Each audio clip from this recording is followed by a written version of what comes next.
नमस्कार मंडळी, माझ्या चॅनलवरती तुम्हा सगळ्यांचं मनापासून स्वागत आहे। तर आज आपण पंढरपुरात अशा ठिकाणी आलेलो आहे जी जागा जी आहे, जे ठिकाण जे आहे ते कोणालाच बऱ्यापैकी माहिती नाही। तर चला आपण इथे दर्शनासाठी आलेलो आहे। रात्रीचे वाजलेले आहेत 8 आणि आता 8 वाजता रविवारी आपण इथे दर्शनासाठी आलेलो आहे। तर इथं मंदिर कोणतं आहे तुम्हीच तुमच्या डोळ्याने बघा, पण खूप छान आणि प्रसन्न वातावरण असतं इथं। तर आता आम्ही चप्पल सोडलेली आहे आणि पायऱ्या चढत चढत वरती चाललेली आहे। तर बघू शकता तुम्ही, माझे मिस्टर पुढे गेलेले आहेत दर्शन घेण्यासाठी आणि आता मी इथं पादुकाचं दर्शन घेते। तर दर्शन घेताना मला मोबाईल नाही धरता आला, व्यवस्थित असं पादुकाचं दर्शन घेतलं आणि आता मी चारी बाजूनी प्रदक्षिणा मारते मंदिराच्या बाजूनी। तर शक्यतो आम्ही रविवारी या मंदिरात दर्शनासाठी नेहमी जातो। तर हे मंदिर आपलं पंढरपुरामध्ये सांगोला चौकापाशी आहे, म्हणजे सांगोला रोडला आहे। खूप छान असं मंदिर आहे। तर बाळूमामाच्या नावानं सांग भलं।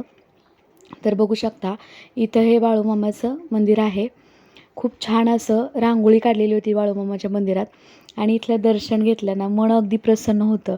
कुठलंही तुमच्या मागं बाधा असू द्या, कुठलं कोणी करणी केलेली असतं, कुठलीही बाधा भूतकेतं लागलेली असू द्या, नुसता बाळूमामाचा भंडारा जरी लावला ना तरी आपल्या मागचं सगळं निघून जातं।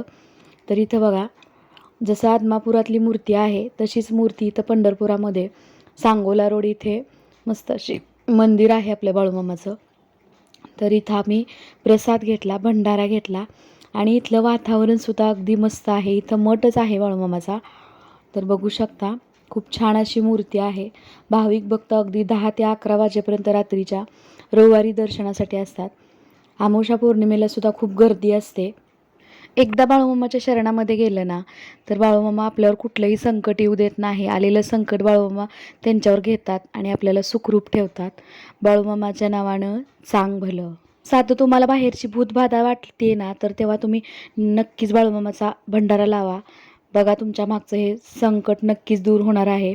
तर हे होतं पंढरपुरातलं बाळूमामाचं मंदिर, जे की पंढरपुरामध्ये सांगोला रोडला आहे। खूप मस्त आहे। शक्यतो प्रत्येक रविवारी आम्ही इथं दर्शनासाठी जातो।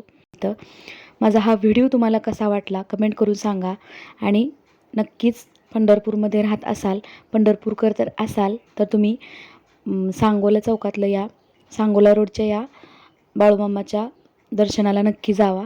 व्हिडिओ बाकीचे सुद्धा कसे वाटतात कमेंट करून नक्की सांगा। चॅनलला सबस्क्राईब करा। बाय एव्हरीवन, पुन्हा भेटूया अशाच नवीन व्हिडिओसोबत।